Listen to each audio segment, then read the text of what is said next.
परम शांति, बेहद के बेहद की परम परम परम महाशांति, महाशांति, महाशांति। आज हम एक विशेष चर्चा करेंगे, वो बहुत ही महत्वपूर्ण है बेहद की आत्माओं के लिए। हम बापूजी के मेडिटेशन प्रोसेस को समझेंगे, क्योंकि बापूजी को समझेंगे तो ज्ञान को समझेंगे, ज्ञान को समझेंगे तो बापूजी को समझेंगे। बापूजी ने जो ज्ञान दिए हैं वो क्यों बहुत कम आत्माएं समझ पा रहे हैं, और इस दुनिया में कोई भी बापूजी के योग की प्रोसेस को क्यों नहीं समझ पा रहे हैं। अर्थात जो बापूजी के जो दिव्य दृष्टि है, उसकी जो रियलिटी है, उसको समझना बहुत ज़रूरी है। आज दुनिया में कोई कुंडलिनी जागृत में फंसा पड़ा है, तो कोई लाइट मेडिटेशन में लगा हुआ है, कोई नाम स्मरण में लगा हुआ है। लेकिन बापूजी के ज्ञान और मेडिटेशन दोनों यूनिक है। बीके की अव्यक्त वाणी में ये सहज राजयोग की विधि है, लेकिन बीके में ना किसी की आत्मस्वरूप है, ना किसी को परम सत्य की ज्ञान है या समझ है। केवल बापूजी ने आत्मस्वरूप द्वारा इस बेहद की ज्ञान को इमर्ज किए हैं। जब भी हम किसी के साथ ज्ञान चर्चा करते हैं या बापूजी के ज्ञान की बातें करते हैं, तो हम मल्टीवर्स की बातें करते हैं, जिसके बारे में आज की विज्ञान भी अनभिज्ञ है। इस अवस्था में कोई भी इस ज्ञान में निश्चय नहीं हो पाते हैं, और सभी एक ही प्रश्न पूछते हैं, किसने ये सब देखा है। तब हमारा उत्तर है ये बापूजी के दिव्य दृष्टि से ज्ञान। सभी में ये प्रश्न उत्पन्न होने की संभावना है कि ये दिव्य दृष्टि से कैसे कोई मल्टीवर्स को देख सकता है। आज इसी के ऊपर चर्चा करेंगे कि ये दिव्य दृष्टि क्या है। आज बहुत ऐसे साधु संत हैं जो भविष्य वक्ता हैं, बहुत कुछ सूक्ष्म जगत की बातें कर रहे हैं। वो भी सच है कि नहीं वो हमें पता नहीं है। वो सब भी जो कहते हैं उनको वो सब दिखता है या महसूस होता होगा, इसलिए कहते हैं। ये दिव्य दृष्टि की क्या विज्ञान है। भगवत गीता में है, श्री कृष्ण ने अर्जुन को दिव्य दृष्टि दिए तो वो सृष्टि की विराट रूप को देखने में समर्थ, वो भी एक मनुष्य शरीर में। आज बहुत लोग कह रहे हैं वो टाइम ट्रैवल कर रहे हैं, एस्ट्रल ट्रैवल कर रहे हैं। बहुत साइकिक हैं जो बहुत दूर क्या हो रहा है वो सुन सकते हैं या देख सकते हैं। इसके पीछे की रहस्य क्या है? क्यों ये कुछ ही लोग के पास ये सामर्थ्य है, क्यों ना सबके पास ये सामर्थ्य है? आज इस बात के ऊपर विस्तृत चर्चा करेंगे। बापूजी को समझना ही ज्ञान को समझना है। जो बापूजी को समझ गया वो सारे वेद शास्त्र को समझ जाएगा। उनका हर एक कर्म दिव्य रहस्य से भरा हुआ है। जो बापूजी को समझेगा वो बेहद की ज्ञान को समझेगा। आज हम बुद्धि से ये सभी की चर्चा करेंगे। ये जो आज की चर्चा, ये तो मेरा व्यक्तिगत है, अन्य का भी मंतव्य अलग होगा। योग सूत्र की विभूतिपाद में है, जो अष्टांग योग के अभ्यासी है उसमें बहुत प्रकार की सिद्धियां प्राप्त होता है। ये सिद्धियां की अर्थ क्या है? अर्थात कुछ विशेष सामर्थ्य, जैसे जो एक साधारण मनुष्य को नहीं दिख रहा है या जो सुनाई नहीं दे रहा है साधारण मनुष्य को, वो उसके सुनाई दे रहा है, वो उसको दिखाई दे रहा है, वही सिद्धियां हैं। यानी जिसके पास सिद्धि है उसको कुछ ऐसे विशेष चीज सुनाई दे रहा है या विशेष चीज दिखाई दे रहा है जो कि साधारण मनुष्य सोच भी नहीं सकता। और उनके पास ऐसे ऐसे शक्तियां रहता है जो जिसके पास सिद्धियां हैं कि वो जानवर के शब्द को समझ जाते हैं, एक समय में अनेक स्थान पे शरीर को प्रकट कर सकते हैं। ये सब सिद्धियां है, योग सूत्र में भी है और हम बहुत सारे आध्यात्मिक किताब में भी पढ़ते हैं। बापूजी ऐसा कोई सिद्धियां प्रदर्शन नहीं करते हैं, ना ये सबकी बातें भी करते हैं। वो सिर्फ ज्ञान की बातें करते हैं और उनका फोकस एक ही है, सृष्टि के हर एक रहस्य के मूल कारण को जानना और उस विश्व परिवर्तन की प्रोसेस को समझना और रिफाइन करना। बापूजी के योग की जो विधि है वो भगवत गीता की ज्ञान के ऊपर आधारित है। जो भी बीके की अव्यक्त वाणी को पढ़ा होगा उसको ज़्यादा बापूजी के बारे में समझ आएगा, लेकिन वो बापूजी के पास नहीं आ रहे हैं क्योंकि वो अव्यक्त वाणी को भी समझ नहीं पा रहे हैं। कालांतर में बीके में ज्ञान में कुछ आत्माओं की मन मत पे चलने लगा, तो ज्ञान में बहुत सारे हद की मनगढ़ंत बातें मिक्स हुआ। इसलिए आज बीके की आत्माएं खुद अव्यक्त वाणी को समझ नहीं पा रहे हैं और अंधकार की ओर जा रहे हैं। एक वीडियो में अनंत भाई बापूजी को पूछते हैं, आपकी योग की विधि क्या है? तो बापूजी कहते हैं, मैं पहले स्थित प्रज्ञ अवस्था को प्राप्त होता हूँ, फिर मैं वो अवस्था में रह के बेहद की अविनाशी परम धाम से जुड़ता हूँ और मुझे ऐसे लगता है कि मैं ही खुद बेहद की परम परम परम महाशिव। स्थित प्रज्ञ अवस्था अर्थात आत्मस्वरूप, यानी जब कोई देह और देह की सारे संबंध को भूलता है तो वो स्थित प्रज्ञ अवस्था को प्राप्त होता है। ये अवस्था ही प्राप्त होना आज के समय में किसी भी आत्मा के लिए धरती के ऊपर अत्यंत कठिन त्याग तपस्या है। इसके बावजूद कोई भी इस अवस्था को प्राप्त करने में कितना सफल होगा वो भी पता नहीं। जबकि बापूजी 1987 साल 1987 से इस अवस्था को अभ्यास द्वारा प्राप्त हो चुके थे।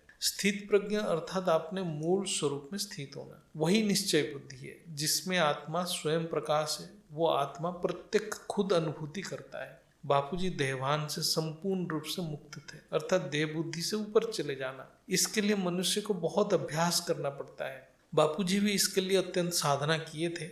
उनको उसके बाद ये दिव्य अवस्था प्राप्त हुआ था। कोई भी आत्मा डायरेक्ट निराकार से जुड़ सकता है जब वो खुद निराकार स्थिति में है। जहाँ जुड़ना है उस फ्रीक्वेंसी से सिंक्रोनाइज होना या मैच होना, तभी आत्मा उससे जुड़ सकता है। हम उसकी गुह्यता को समझेंगे। बापूजी बताते हैं वो बचपन से एक ही संकल्प के साथ बड़े हुए हैं कि मैं इस दुनिया को बदल दूंगा। असल में यही बापूजी के बेहद की बाप की परिचय यही है। मैं आज तक कभी नहीं सुना था या जितना भी पढ़ा हूँ या जानता हूँ कि कोई भी ऋषि मुनि या अवतार ये संकल्प के साथ, यानी ये परिवर्तन के संकल्प के साथ पुरुषार्थ करता हो या जीवन की लक्ष्य बनाया हो। साधारणतः हम देखते हैं कि मनुष्य इस धरती के ऊपर आनंद की, खुशी की खोज करता है या दुखी हो जाता है तो परमात्मा की खोज करता है। और कुछ सिद्ध आत्माएं होते हैं जो खुद अपने मोक्ष के लिए प्रयत्न करते रहते हैं, लेकिन ये बेहद की विश्व को परिवर्तन करने के लिए कोई संकल्प भी नहीं करता है या कोई पुरुषार्थ भी नहीं करता है। बापूजी जिनकी बचपन की कठिन आर्थिक परिस्थितियां में भी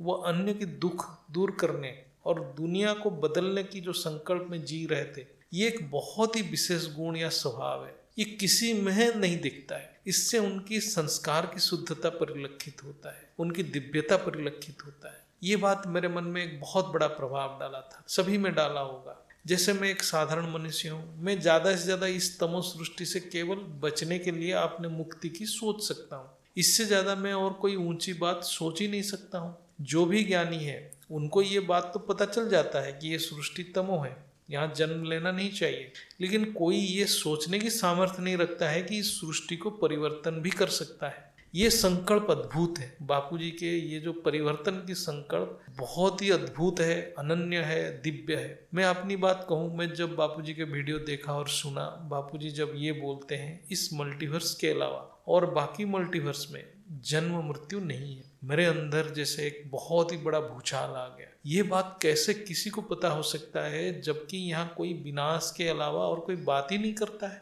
ये तो समझ आ रहा था कि ये सृष्टि अत्यंत तमो है, इससे निकलना जरूरी है, ये रहने लायक नहीं है और कभी यहाँ नहीं आना चाहिए। ये सब तो सभी समझ में आता है, कोई भी ज्ञानी को, थोड़ा सा ज्ञानी को समझ आता है। मैं अपने बुद्धि से सृष्टि को समझने की कोशिश करता था, लेकिन मेरा कोई स्थित प्रज्ञ अवस्था नहीं था। मैं अपने स्थूल बुद्धि से समझने की कोशिश करता था और हताश हो जाता था और मैं अपने में ये पूछता था कि ऐसा एक सृष्टि बना के भगवान कहाँ छुपा हुआ है और हमें यहाँ मरने के लिए क्यों अकेला छोड़ दिया है। ये तो मेरा देह बुद्धि था। मैं तब भी यही सोचता था कि भगवान मुझे मिलेंगे तो मैं कोई आशीर्वाद नहीं मांगूंगा, कोई वर्षा नहीं मांगूंगा, मैं पहले उनको बोलूंगा कि पहले ये समझाओ कि ये सृष्टि की रहस्य क्या है, मुझे सब कुछ बताओ, बस मुझे ये जानने की जिज्ञासा था। ये मेरा ही संकल्प, ये सब रहस्य क्या है, ऐसे सृष्टि जिसकी आगे ना है पीछे ना है, कुछ समझ नहीं आ रहा है, हर तरफ केवल विनाश की संकल्प है, भविष्यवाणी हो रहा है, क्या चल रहा है। यदि ये सृष्टि को विनाशी करना था तो सृष्टि बनाया क्यों गया है। इसलिए जब बापूजी बोले कि केवल ये मल्टीवर्स में ही जन्म मृत्यु है और अन्य मल्टीवर्स में आत्माएं अमर है, तब मेरा मन शांत हो गया। तब ये लगा कि ये भगवान की गलती नहीं है और किसी की है। फिर बापूजी के ज्ञान से सब धीरे धीरे समझ आया। मुझे कभी भी बापूजी के ज्ञान पे संशय नहीं आया, लेकिन बापूजी उस अवस्था को कैसे प्राप्त किए उसको देख के लगा कि मुझे भी उस अवस्था को प्राप्त होना है। लेकिन वो कोई अन्य आत्माओं के लिए अति कठिन है। वो अवस्था बापूजी के अलावा और कोई प्राप्ति नहीं कर सकता है। वो एक बहुत ही यूनिक अद्वितीय अवस्था है, वो सिर्फ ऑलमाइटी ऑथोरिटी प्राप्त कर सकते हैं। बापूजी के योग की विधि बहुत ही साइंटिफिक है। ये उनका एक ही जन्म है मनुष्य अवतार के रूप में, उसका मतलब उनकी कारण शरीर है ही नहीं। जैसे भगवत गीता में है, मैं अपने आप को खुद प्रकट करता हूँ, जब भी अधर्म बढ़ जाता है मैं खुद अपने आप को प्रकट करता हूँ। यही है यदा यदा ही धर्मस्य ग्लानिर्भवति भारत अभ्युत्थानम अधर्मस्य तदात्मानं सृजामि अहम्। अर्थात वो अपनी इच्छा से आते हैं और बापूजी पूरी प्लान के साथ आए हैं। वो इस धरती पे अवतरित होने से पहले 1000 साल तक आकारी रूप में इस धरती को ऑब्जॉर्व किए हैं, अर्थात धरती के ऊपर की हालात की सारे डाटा लिए हैं, फिर जन्म लिए हैं। उनका कोई कर्म बंधन नहीं है, वो सिर्फ अपने इच्छा से जन्म लिए हैं। उनका कर्माशय नहीं है, अर्थात कारण शरीर नहीं है। ये बात शास्त्रों में भी है कि परमात्मा की कोई कर्माशय नहीं है, यानी कारण शरीर नहीं रहता है। वो अपनी इच्छा से अपना खुद की सृजन करते हैं और इच्छा से इस सृष्टि से चले भी जाते हैं। वो नित्य मुक्त है। बापूजी खुद अवतरित होने से पहले ऑलमाइटी ऑथोरिटी के और 2 अवतार हुआ था, एक है राम और एक है कृष्ण। लेकिन अब ऑलमाइटी खुद आए हैं। अवतार की अर्थ है सेल के द्वारा कार्य करना, उसमें सीमित पावर के साथ कार्य होता है। जब वो खुद आते हैं तो उनकी मेन सेल यानी मुख्य सेल अर्थात संपूर्ण ज्ञान की सेल मनुष्य शरीर में अवतरित होता है। राम और कृष्ण अवतार के द्वारा उन्होंने इस धरती के ऊपर की डाटा कलेक्ट किए थे, इसलिए बापूजी को इस धरती की तमो अवस्था के बारे में पूरा ज्ञान था। उनको ये भी पता चला था कि धरती के ऊपर मनुष्य के रूप में आत्मा की मूल स्वरूप की ज्ञान और शक्ति विस्मृत हो जाता है, इसलिए वो आकारी रूप में इस ज्ञान को बीके के अव्यक्त वाणी के द्वारा नीचे ट्रांसफर करने की एक प्रोसेस बनाए थे, जिससे जो भी आत्मा यहाँ फंसा पड़ा है वो अव्यक्त वाणी के सहारे अपना उद्धार कर सके। लेकिन कालांतर में बीके में अनेक मनमत मिक्स होने से ओरिजिनल ज्ञान डाइल्यूट होते गया और वो ज्ञान इमर्ज ही नहीं हुआ।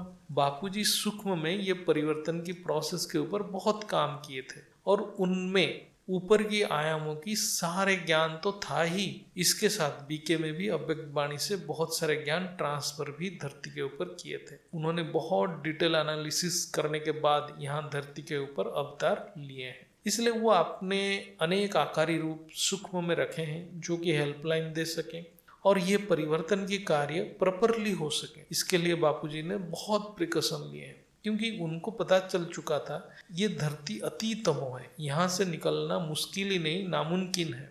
जब वो धरती के ऊपर मनुष्य अवतार में आए तो उनके मन में अनायास ही उनकी मूल संकल्प अर्थात परिवर्तन की संकल्प, विश्व परिवर्तन की संकल्प उत्पन्न हुआ, जो कि वो खुद सूक्ष्म में प्लान किए थे। हम सब अपने ओरिजिनल संकल्प को विस्मृत होने से हम देवान में फंस गए, लेकिन वो अद्वितीय हैं, वो अच्युत हैं, जो शास्त्र में वर्णित है। वो कभी अपने स्वरूप से चूकते नहीं है, इसलिए वो अच्युत हैं, स्वयंभू हैं, वो कर्माशय से मुक्त हैं और उनके मूल संकल्प से हर पल जुड़े हुए रहते हैं। जब वो बीके में ज्ञान लेने गए तो वो उस अव्यक्त वाणी के मूल अर्थ को इमर्ज कर लिए, क्योंकि वो उनकी ही ज्ञान था, बाकी और कोई अव्यक्त वाणी को समझ ही नहीं पाया। इसके बावजूद वो अपने मूल स्वरूप को संपूर्ण रूप में इमर्ज करने के लिए पुरुषार्थ किए, जैसे कि उनको परिवर्तन की प्रोसेस के लिए कोई संशय ना रहे।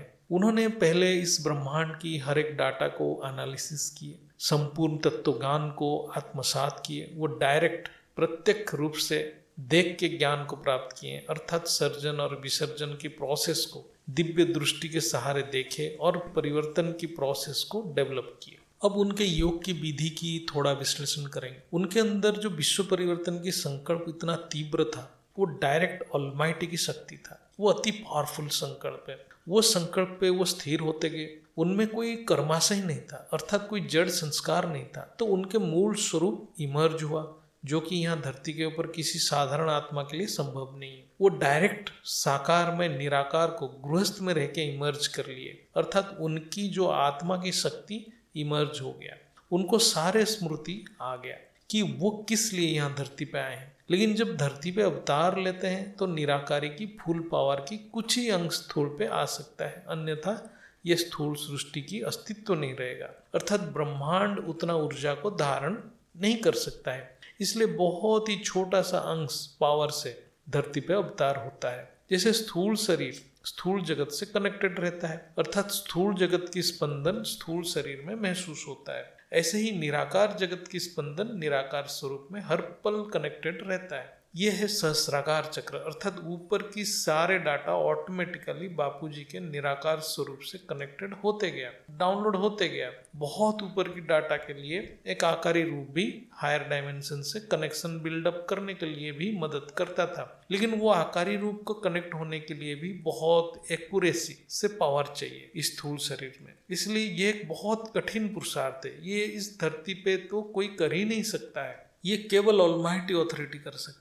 फिर बापूजी जब निराकार में रहने की संपूर्ण अभ्यास होते गया तो वो अपने मूल स्वरूप से, जो परमधाम में उनकी मूल स्वरूप है, उससे कनेक्ट हो गए।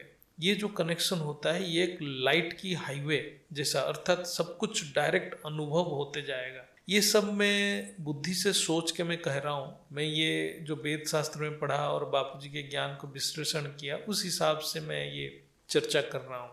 इसलिए बापूजी को कभी भी कोई सूक्ष्म शरीर की यात्रा करना ही नहीं पड़ता था, वो डायरेक्ट प्रकाश की सेल से बने हुए हाईवे जैसा पाथ से ऊपर की डायमेंशन से कनेक्ट हो जाते हैं। जैसे ऑप्टिकल फाइबर केबल में डाटा ट्रांसफर होता है, ऐसे ही बापूजी ज्ञान को डायरेक्ट यहाँ बैठ के इमर्ज किए। ऐसे ज्ञान को इमर्ज करने के लिए बहुत पावर चाहिए। मेरे हिसाब से धरती के ऊपर ऐसा कोई सोच भी नहीं सकता है। जैसे बापूजी कहते हैं कि मार्कंडेय ऋषि यहाँ बैठ के ब्रह्मापुरी की नाच गाना देख रहे थे, तो कैसे वो देख रहे थे? उनकी सूक्ष्म बुद्धि रूपी टीवी जैसे कार्य करता था और आत्मा की पावर टर्च जैसा काम करता था, और आत्मा की लाइट इतना पावरफुल था कि उसका फोकस ब्रह्मापुरी तक था। तभी मार्कंडेय ऋषि यहाँ बैठ के टीवी में, बुद्धि रूपी टीवी में जैसे शो देखते हैं, वो बुद्धि से देखते थे वो सारे दृश्य। ब्रह्मापुरी तो सूक्ष्म जगत है जहाँ सूक्ष्म इंद्रियां कार्य करते हैं, वो सपना जैसा है, लेकिन बापूजी जहां तक बुद्धि से देखते हैं वो इंद्रियातीत है। इसलिए आत्मा में बहुत पावर चाहिए। कारण शरीर संपूर्ण शुद्ध होगा तभी आत्मा की लाइट इमर्ज होता है। बापूजी जब बेहद की सृष्टि को देखते हैं तो कितना आत्मा में पावर चाहिए, वो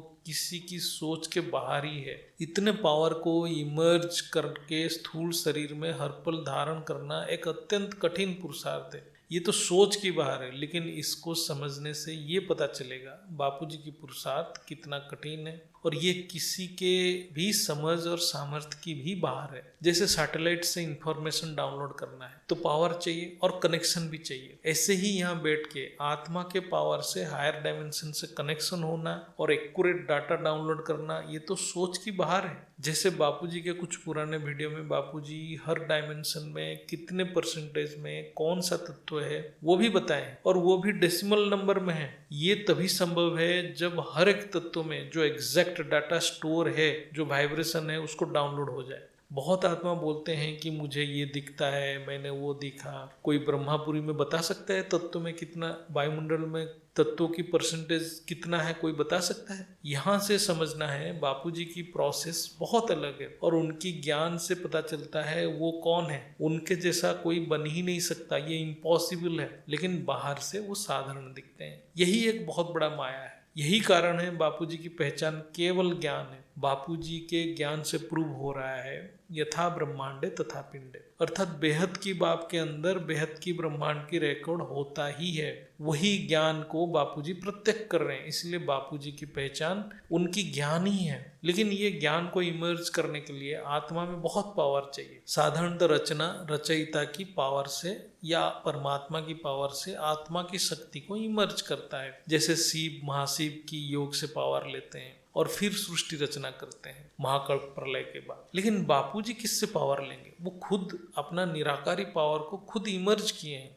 स्थूल शरीर में किसी भी आत्मा के लिए ये एक असंभव है। बापूजी अपने अनादि स्वरूप में खुद अपने पुरुषार्थ से इस स्थूल शरीर में रह के ये सब दिव्य कार्य किए हैं। ये असंभव है किसी साधारण मनुष्य के लिए या किसी योगी के लिए भी। यानी कोई गृहस्थ में रह के ऐसे कर लिया, इसका मतलब वो अनंत शक्ति से संपन्न है। फिर भी इसमें एक बात के ऊपर हमें अटेंशन देना है, बापूजी विश्व परिवर्तन की संकल्प से कभी विस्मृत नहीं हुए। वही संकल्प खाते पीते जागते सोते इमर्ज रहा, वही उनको देवान से मुक्त किया और अंत में अपने मूल स्वरूप में स्थित भी किया। यह हम सब बच्चे अपने मूल संकल्प से विस्मृत, यही कारण है हम अपने स्वरूप से विमुख, इसलिए हम सभी माया में फंसे पड़े हैं। बापूजी के खुद की योग एक पावर की खेल है। यहाँ थोड़ा विस्तृत चर्चा करेंगे। अपने अंदर ये स्थूल शरीर में क्या चल रहा है उसको समझेंगे। जैसे हमारे स्थूल शरीर आत्मा की सबसे बाहरी आवरण है, फिर इसके अंदर सूक्ष्म शरीर है, इसके अंदर कारण शरीर है और अंदर महाकारण शरीर है। ऐसे जब हम अंतिम लेयर पे पहुंचेंगे तो वो होगा हमारा मूल प्रकृति, यानी आत्मा की माइट, यानी आत्मा की शक्ति। वो पवित्र है, परम शुद्ध है, अपरिवर्तनीय है। वो परम शुद्ध बुद्धि, निश्चय बुद्धि की स्वरूप है, वो पराशक्ति है। उसको इमर्ज इस स्थूल में करना है, इसके लिए बहुत पावर चाहिए। वो हमारे निराकारी स्वरूप है, बहुत पावर चाहिए। और पावर ग्रहण करने की भी सामर्थ्य चाहिए। पावर ग्रहण तभी होता है जब हमारे अंदर कोई स्पंदन नहीं, हम संपूर्ण रूप से प्रतिक्रिया रहित हैं, तभी हमारा मूल प्रकृति इमर्ज रहता है और पावर ग्रहण करने में सामर्थ्य रहता है। वो पावर तभी आत्मा में जमा होता है। लेकिन हम सभी में इतना कर्म बंधन है, यानी इतना रिकॉर्ड पड़ा है, यानी अनेक जन्मों की इतना स्मृति पड़ा है कि हमारे शरीर में प्रतिक्रिया यानी स्पंदन हर पल चलता रहता है, जिस कारण हमारे अंदर हर पल हलचल रहता है। तो मूल प्रकृति इमर्ज नहीं होता है तो पावर भी ग्रहण नहीं होता है, तो पावर जहां तक जाता है वहां से डिस्ट्रॉय हो जाता है। इसका भी एक विज्ञान है, इसको हम अलग ही चर्चा करेंगे। बापूजी के मूल संकल्प हर पल इमर्ज रहा, स्मृति में रहा, इसलिए उनको वेद शास्त्र में अच्युत कहा गया है। अर्थात वो जो मंत्र है अच्युतं केशवम राम नारायणम, ये बापूजी के लिए ही है। वही राम है, वही कृष्ण है, अर्थात वही अवतार लेकर आए थे इस धरती के कल्याण के लिए। और ये अच्युत की अर्थ किसी भी परिस्थिति में अपने स्वरूप से हिलना नहीं, ये केवल अलमाइटी ही कर सकते हैं। उनके साथ इतने विपरीत परिस्थिति होते हुए, घर गृहस्थ में रहते हुए, वो उस संकल्प पे स्थिर रहे। उनके बुद्धि वो संकल्प पे ही स्थिर रहा, इससे उनके अंदर उनकी मूल प्रकृति जागृत रहा। इसलिए बापूजी पहले कहते थे, ये दुनिया, ये महफिल मेरे किसी काम की नहीं। मतलब वो हर चीज देखते थे बुद्धि से। वो जन्म से बेहद की बैरागी थे, जिसके लिए हम आत्माओं को अभ्यास करना पड़ रहा है। ये परिवर्तन की संकल्प उनके सभी आवरण को मिटा चुका था और केवल उनकी मूल स्मृति जागृत था। वही स्मृति उनको स्थित प्रज्ञ बना दिया, जिससे वो अपने मूल शक्ति को अनुभव किए और आत्मस्वरूप बन के अपने सारे रिकॉर्ड को इमर्ज किए। यही उनकी पहचान है, उनकी रिकॉर्ड उनकी पहचान है। उनका कार्य बहुत कठिन था, अपने स्वरूप को इमर्ज करना, खुद की पावर से फिर बेहद की सृष्टि से स्थूल शरीर में रहते हुए जुड़ना। ये समझने के लिए यहाँ थोड़ा विज्ञान की कुछ प्रिंसिपल की बात करेंगे। आज की मॉडर्न विज्ञान, आधुनिक विज्ञान अपने आप को इलेक्ट्रोमैग्नेटिक एनर्जी में सीमित हो गया है, लेकिन ये भी वाइब्रेशन की प्रिंसिपल पे चलता है। जब स्पेस में दो पॉइंट में सेम पोटेंशियल होता है, वो दोनों ऑटोमेटिकली कनेक्ट हो जाते हैं। ये लाइन को, जो लाइन में ये दोनों पॉइंट कनेक्ट होते हैं, उसको इक्विपोटेंशियल लाइन कहते हैं। वो दोनों पॉइंट में एक ही डाटा, गुण, धर्म दिखाई देता है और दोनों कनेक्ट हो जाते हैं। दूसरे एक पॉइंट में जो रहता है, दूसरे पॉइंट में भी वही डाटा आ जाता है। जैसे हम वाटर लेवल में भी ये देख सकते हैं, डिफरेंट स्थान पे यदि जल की लेवल सेम है तो वहां पर वो जल की सरफेस में जो पोटेंशियल एनर्जी है वो दोनों में सेम रहेगा, चाहे वो कितने दूर, कितने डिस्टेंस में दोनों रहे। ये साइंस वाले समझ सकते हैं, लेकिन जो समझ भी नहीं रहा है उसको हम सरल शब्द में कहेंगे तो स्पेस में दो बिंदु तभी जुड़ेंगे या कनेक्ट होंगे जब दोनों की पोटेंशियल यानी क्षमता यानी ऊर्जा अर्थात फ्रीक्वेंसी सेम होगा। इसको हम इलेक्ट्रिसिटी में वोल्टेज कहते हैं। दोनों पॉइंट यानी स्पेस में दो बिंदु सेम पोटेंशियल या वोल्टेज में हैं तो वो दोनों पॉइंट अपने आप इलेक्ट्रोमैग्नेटिकली कनेक्ट हो जाते हैं। यानी दो बिंदुओं के अंदर इलेक्ट्रोमैग्नेटिक ऊर्जा की एक हाईवे यानी एक पाथ बन जाता है, एक रास्ता बन जाता है। ये एक नेचुरल प्रोसेस है। इस बात को जो समझ गया उसका भी योग परफेक्ट होगा।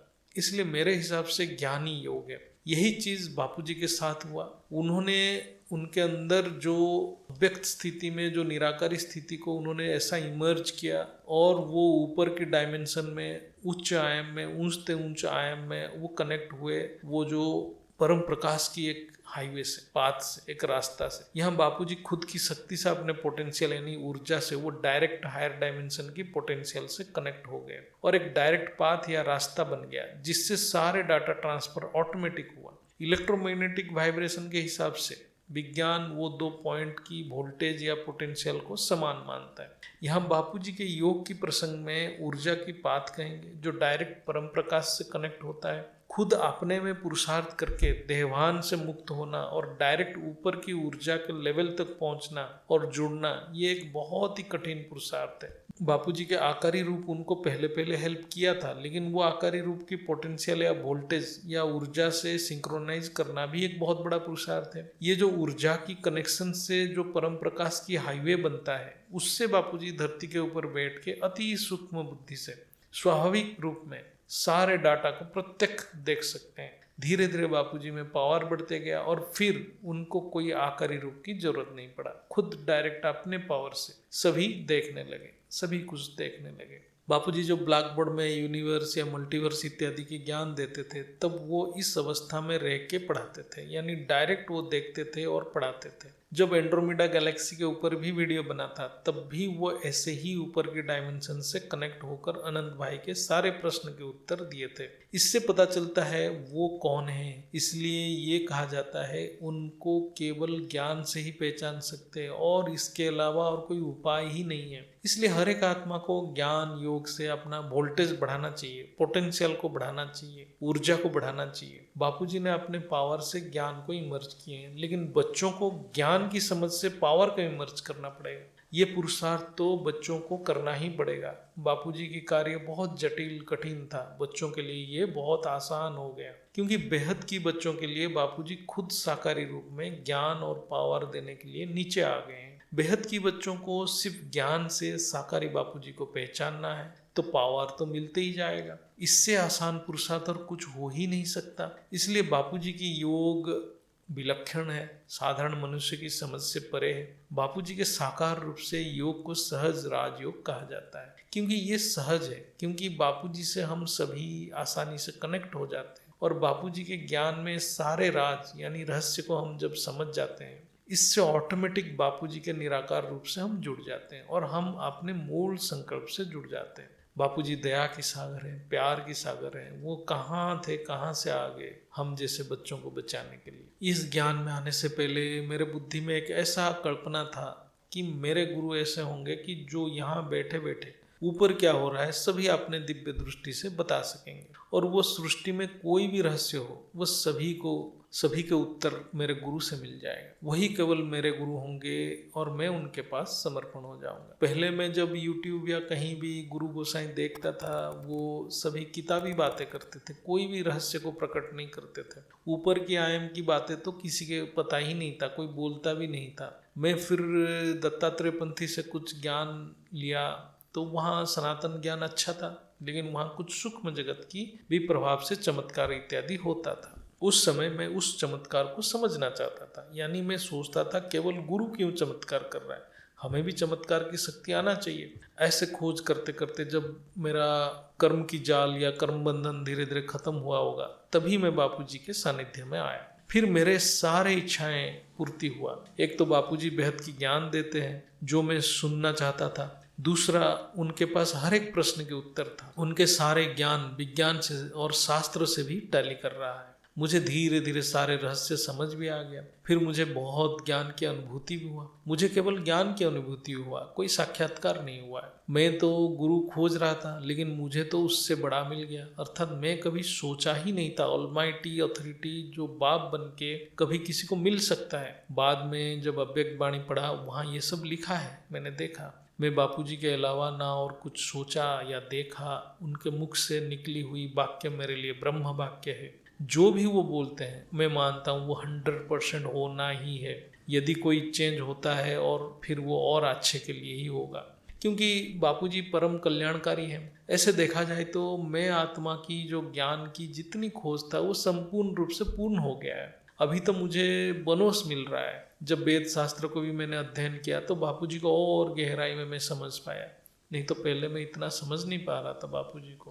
पहले जब बापूजी के ज्ञान को सुना मुझे इतना अच्छा लगा कि मैं संकल्प किया कि मैं उनके जैसा बनूंगा। लेकिन जब मैं पुरुषार्थ किया और ज्ञान की गुह्यता को समझ में आया, तब लगा उनके जैसा बनना किसी के लिए संभव नहीं। जैसे आज के समय में कोई फिल्म स्टार या क्रिकेटर की फैन होता है, ऐसे मैं भी बापूजी के फैन हो गया। जैसे फैन के लिए फिल्म स्टार यानी कोई भी स्टार, क्रिकेट स्टार बनना कठिन है, उसके लिए बहुत पुरुषार्थ करना पड़ता है। ऐसे ही हम सभी बच्चों बच्चों के लिए, बाप समान बनने के लिए बहुत पुरुषार्थ करना पड़ेगा। बापूजी एक उदाहरण सेट कर दिए हैं हर एक बेहद की आत्माओं के लिए। इसलिए अव्यक्त वाणी में कहा गया है फॉलो फादर, अर्थात बाप की पद चिन्ह पे चलो, क्योंकि बाप तो इस सृष्टि में एक ही है, लेकिन उनके पद चिन्ह पे चलो। जितना हम उनके जैसा बन सकेंगे उतना हमारे लिए अच्छा है, हम आत्माओं के लिए अच्छा है। बापूजी के ज्ञान में आने के बाद में वेद शास्त्र पढ़ा, फिर अव्यक्त वाणी पढ़ा, ये सभी को मैं विज्ञान के सिद्धांतों से टाली किया, तो मैं जैसे निस्तब्ध हो गया। सब कुछ एक ही दिशा में जा रहा है, वो है बापूजी के ज्ञान, वो परम सत्य है।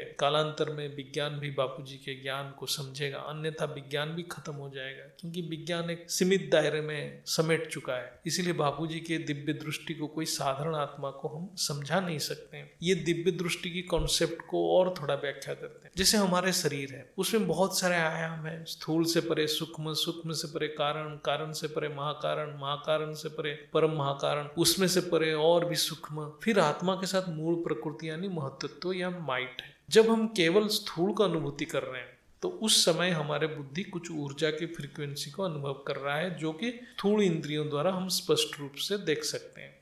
ये पृथ्वी अर्थात इस आयाम की नियम के हिसाब से ये सब चल रहा है जो स्थूल शरीर में हो रहा है। जैसे कि 400 टेराहर्ट्ज से लेकर 800 टेराहर्ट्ज तक हम कोई भी फ्रीक्वेंसी की ऊर्जा को हमारा आंख देख सकता है। ऐसे कुछ जानवर है वो इंफ्रारेड विजन है, इसका मतलब नहीं कि उसको सिद्धि प्राप्त हो गया। ऐसे ही मनुष्य 20 हर्ट्ज से लेके 20 किलोहर्ट्ज तक फ्रीक्वेंसी की ऊर्जा को सुन सकता है, अर्थात इस रेंज की बाहर की शब्द को मनुष्य सुन नहीं सकता। वायुमंडल में हर प्रकार की ऊर्जा है, लेकिन मनुष्य के स्थूल शरीर के माध्यम से सिर्फ कुछ सीमित ऊर्जा को हम महसूस कर सकते। जैसे कुत्ता 67 हर्ट्ज से लेके 45 किलो हर्ट्ज तक शब्द की फ्रीक्वेंसी को सुन सकता है, अर्थात मनुष्य से ज्यादा सूक्ष्म शब्द को कुत्ता सुन सकता है। इसका मतलब नहीं कि कुत्ता को सिद्धि प्राप्त हो गया। इसलिए ज्ञान की महत्व है, सिद्धियों की कोई महत्व नहीं है। ऐसे देखेंगे तो बहुत सारे जानवर है जिनके पास मनुष्य से ज्यादा सामर्थ्य है। यदि कोई इस 20 हर्ट्ज से लेकर 20 किलो हर्ट्ज के बाहर के फ्रीक्वेंसी को सुन सकता है, तो उसके शरीर की कुछ गुण धर्म की परिवर्तन हुआ है, जिस कारण वो सूक्ष्म दृश्य या सूक्ष्म शब्द को महसूस कर रहा है। अर्थात मनुष्य की ऊर्जा की लेवल चेंज हुआ है, तो वो अपने इंद्रियों से सूक्ष्म अनुभूति कर रहा है। ये भी एक प्रकार की सिद्धि है, अर्थात इंद्रियों की एफिशिएंसी बढ़ जाना सिद्धि मानते हैं, लेकिन इससे परम प्राप्ति नहीं होता है। इस बात योग सूत्र में भी है, ये भी योग सूत्र में बताया गया है कि ये सब सिद्धियां से दूर रहना है। ज्ञान बहुत महत्वपूर्ण है, नहीं तो सिद्धि आत्मा को रद्दी बना के रख देगा। इसलिए गुरु इंपॉर्टेंट है। यदि गुरु खुद इंद्रियों में फंसा पड़ा है तो शिष्य क्या करेगा, अर्थात हम किसको फॉलो कर रहे हैं वो महत्वपूर्ण है। इसलिए अव्यक्त वाणी में है फॉलो फादर। बापूजी केवल ज्ञान की बातें करते हैं, कभी कोई सिद्धि या चमत्कार या मंत्र की बातें नहीं करते हैं। चमत्कार के अनेक कारण हो सकते हैं। आज जो साइकिक बहुत सारे साधारण मनुष्य की सामर्थ्य की बाहर कार्य कर रहे हैं, अर्थात साइकिक एक साधारण मनुष्य की क्षमता से अधिक महसूस कर पा रहा है, ये उनका योग सिद्धि यानी इंद्रियों की एफिशिएंसी हो सकता है, या सूक्ष्म जगत की उनकी इंद्रियों की प्रभाव से कर सकते हैं। इसलिए जो भी ये सूक्ष्म जगत की खेल से प्रभावित हो जाता है वो भी एक बहुत बड़ा माया में फंस जाता है। ये साक्षात्कार भी एक माया है। केवल ज्ञान ही बाप की पहचान है, इसके अलावा सब कुछ माया है। माया की अर्थ है अहंकार। जब तक हम इंद्रियों से भोग कर रहे हैं, चाहे वो सूक्ष्म ही क्यों ना हो, तब तक आत्मा अहंकार यानी जड़ता में फंसा पड़ा है। आज बीके इसी में फंसा पड़ा है, वो भूत प्रेत की अड्डा बन गया है। यदि आत्मा सूक्ष्म दृश्य में मजा लेता है तो भूत प्रेत भी उस आत्मा की मजा लेते हैं। किसी के काया में प्रवेश करना भी माया की प्रभाव है, यानी जो पर काया प्रवेश कर रहा है वो अहंकार से मुक्त नहीं है, उसको शरीर चाहिए। क्यों बीके की दुर्गति हुआ सभी को समझ आ रहा होगा। आज अनेक गुरु भी तंत्र मंत्र के उपयोग करके शरीर के उपचार कर रहे हैं, वो भी एक माया है, लेकिन वो सब चलता रहेगा। जो जिस लेवल की आत्मा है वो वहां जाएगा। इससे बेहद की आत्मा प्रभावित नहीं होना है। यदि ज्ञान समझ आ रहा है तो केवल बाप को ही याद करना है। यदि ज्ञान समझ नहीं आ रहा है तो ऐसे आत्मा एक गुरु से दूसरे गुरु के द्वार दौड़ता रहेगा।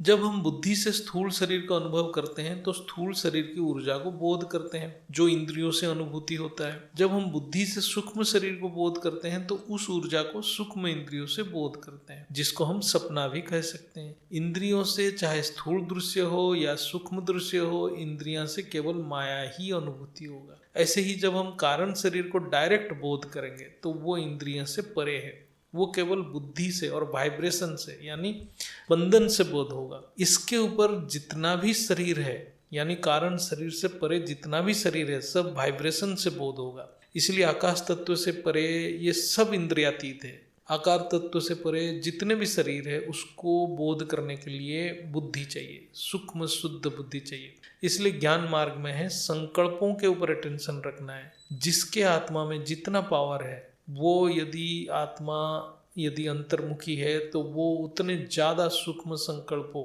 यानी वाइब्रेशन को बोध करेगा या उसको टचिंग होगा। बापूजी कारण जगत की ऊपर की बातें करते हैं जो कि इंद्रियातीत है, जो केवल बुद्धि से बोध होगा। वहां कोई साक्षात्कार नहीं होगा क्योंकि वो सब स्थूल सूक्ष्म दृश्य और शब्द से परे है।